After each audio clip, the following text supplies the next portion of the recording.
angle here though as well, and that of course is the overall productivity in Australia, which is going down and down and down. And I would argue that the housing angle on this is part of the productivity problem. But then, of course, you bring in other angles as well, which says we have a really, really big productivity problem.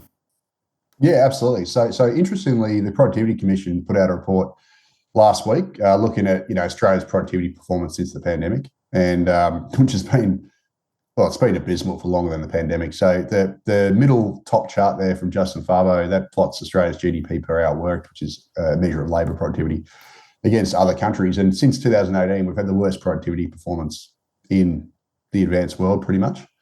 We've had no productivity growth since 2016.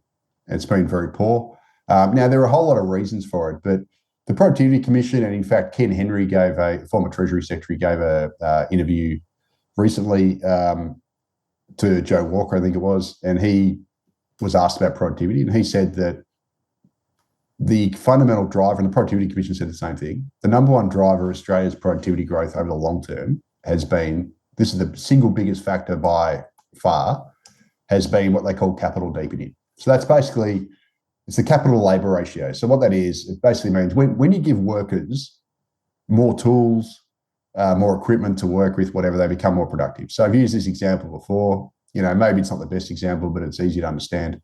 If you operate a cafe and you've got two baristas working one coffee machine, and those two workers can put out 100 coffees an hour. If you double the number of workers working on that one coffee machine to 4, you're not going to double the output, right? You're not going to suddenly do 200 coffees an hour because they've got to wait for each other. The kitchen will get congested, they'll bump into each other, etc. So you get lower productivity. Like, you've doubled the number of workers, but your output shrinks. So unless you give them another coffee machine, so they've got 2 for 4 workers instead of 1 for 2, you're going to get lower productivity. And obviously, I'm assuming they're each worker is equally productive, right?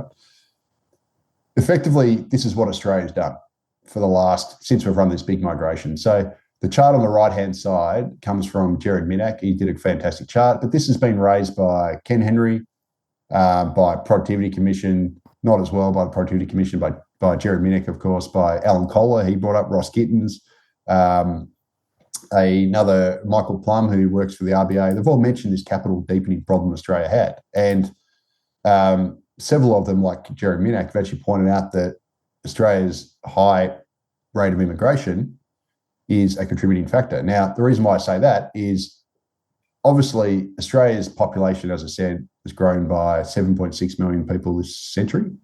And, as a result, 8.6 million people this century, 46%.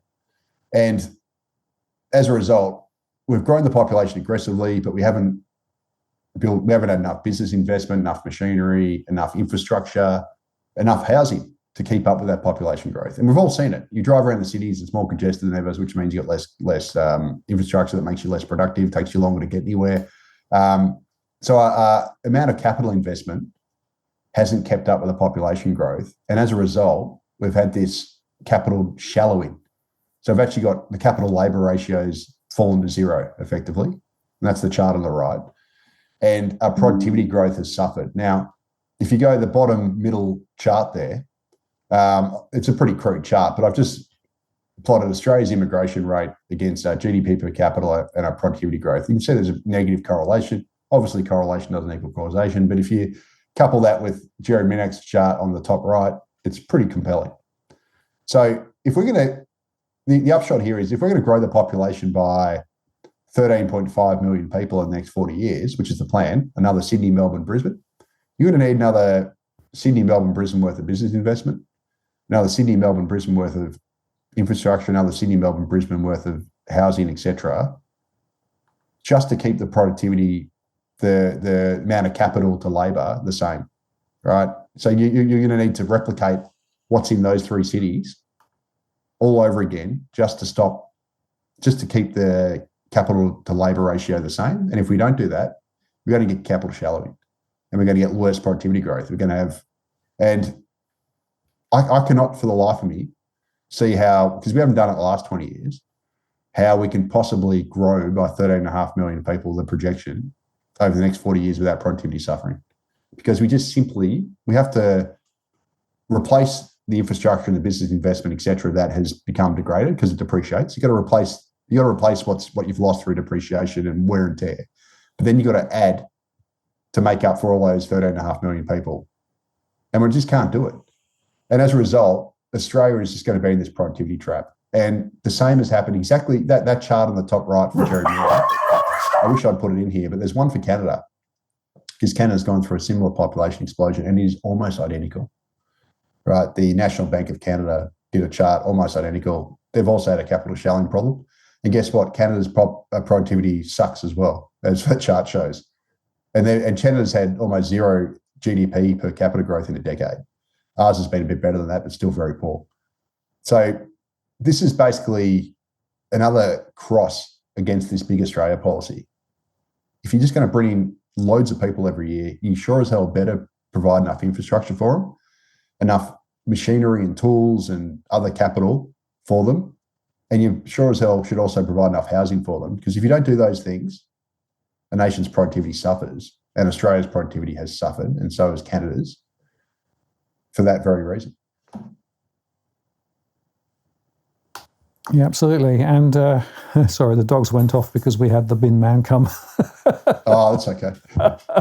So I had to mute my mic and then deal with it. Now, this is a really important point, though, isn't it? That the productivity question is linked to the property question, is linked to one other, and that is the energy question, right? Because you can argue that productivity is partly a government jobs question. We've got more people working in the NDIS, et cetera, funded, government-funded jobs.